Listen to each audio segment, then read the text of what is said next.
لو قلتلك إن كل حاجة اتعلمتها في التاريخ، كل ثورة، كل نظام، كل قرار سياسي كبير كان مجرد موف، لعبة شطرنج.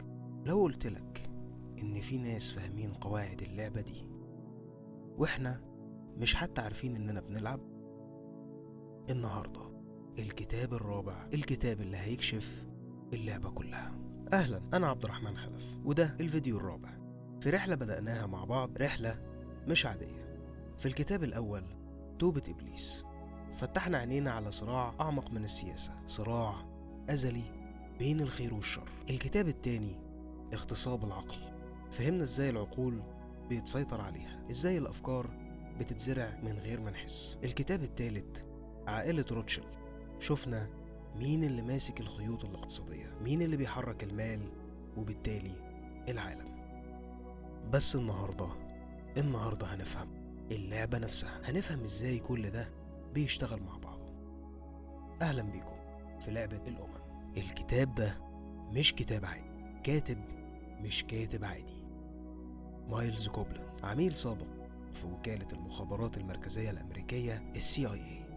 تخيل معايا واحد قضى سنين من عمره جوه اللعبة دي، بيخطط، بينفذ، بيشوف كل حاجة من جوه.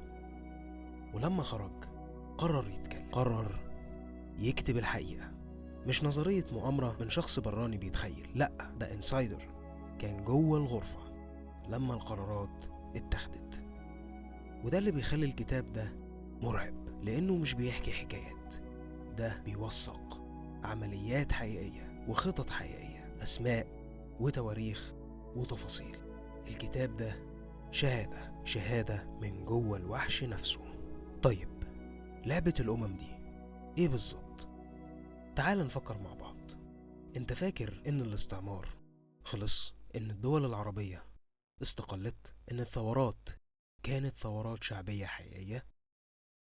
كوبلاند بيقولك حاجة مختلفة خالص. الاستعمار مخلصش، هو بس غير شكله.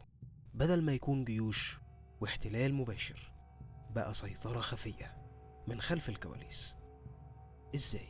عن طريق الأنظمة نفسها، الأنظمة اللي احنا كنا فاكرين إنها وطنية، الأنظمة اللي احنا كنا فاكرين إنها استقلالية. كوبلاند بيقولك دي أنظمة اتصنعت، اتركبت، اتحطت بعناية شديدة، وبيديك أمثلة حقيقية. ثورة يوليو في مصر سنة 1952، الثورة اللي احنا درسناها في المدارس، الثورة اللي اتقلنا عليها إنها ثورة تحرير. كوبلاند كان هناك، كان جزء من التخطيط، وبيحكي الحقيقة، حقيقة مختلفة تماما عن اللي اتقلنا. وده مش بس في مصر، ده في كل المنطقة العربية، الجزيرة العربية، سوريا، العراق، كل المنطقة فيها لعبة اتلعبت، ولعبة محدش فينا كان عارفها. تعرف الحاجة الأخطر مش إن ده حصل، الأخطر إننا عشنا طول عمرنا ومحدش فينا عرف. عشنا بنفكر إننا أحرار في الوقت اللي الخيوط كلها كانت ممسوكة من بعيد. وده بيرجعنا للكتب اللي فاتت. توبة إبليس علمنا إن في صراع أزلي، اغتصاب العقل علمنا إن العقول بيتسيطر عليها، آل روتشيلد علمنا إن المال بيحرك كل حاجة. ولعبة الأمم بتجمع الخيوط دي كلها، بتوريك الصورة كاملة، بتوريك إزاي الصراع زائد السيطرة على العقول زائد المال بيخلقوا نظام كامل، نظام محكم متخطط له بدقة. والأخطر إن النظام ده لسه شغال، لسه بيلعب، ولسه إحنا جواه.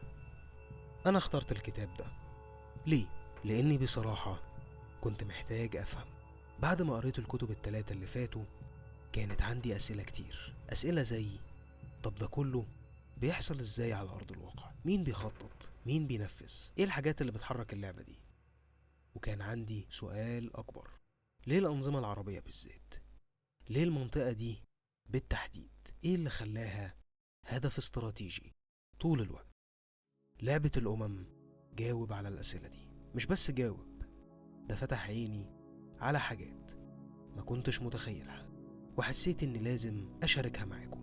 لازم نفهم مع بعض، لأن الفهم أول خطوة للتحرر، التحرر الحقيقي مش الوهم اللي احنا عايشين فيه.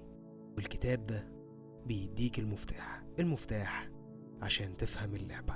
في السلسلة الجاية هنغوص أعمق، هندخل في التفاصيل، هنفهم كل خطوة في اللعبة، هنتكلم عن ثورة يوليو والحقيقة الكاملة، الأنظمة العربية وإزاي اتصنعت، CIA والMI6 ودورهم في كل ده، الخطط والأسماء والتواريخ. هنفهم إزاي السيطرة على العقل اللي اتكلمنا عنها اتطبقت على مستوى كاملة. هنفهم إزاي المال اللي شفناه مع آل روتشيلد اتحول لسلاح سياسي. هنفهم اللعبة. بس النهاردة في الفيديو ده أنا عايزك تفتح عقلك، تستعد، لأن اللي جاي مش سهل. اللي جاي هيهز حاجات كتير جواك، هيخليك تشكك في حاجات كتير كنت انت متأكد منها، وده بالظبط اللي احنا محتاجينه. دلوقتي عايزك تعمل حاجة في التعليقات، قولي ايه رأيك في الموضوع ده. هل كنت فاكر ان في لعبة من الأساس، ولا دي أول مرة تفكر في الموضوع بالشكل ده؟ شارك أفكارك، شارك مخاوفك، شارك أسئلتك، لأن الرحلة دي مش رحلتي أنا بس، دي رحلتنا كلنا.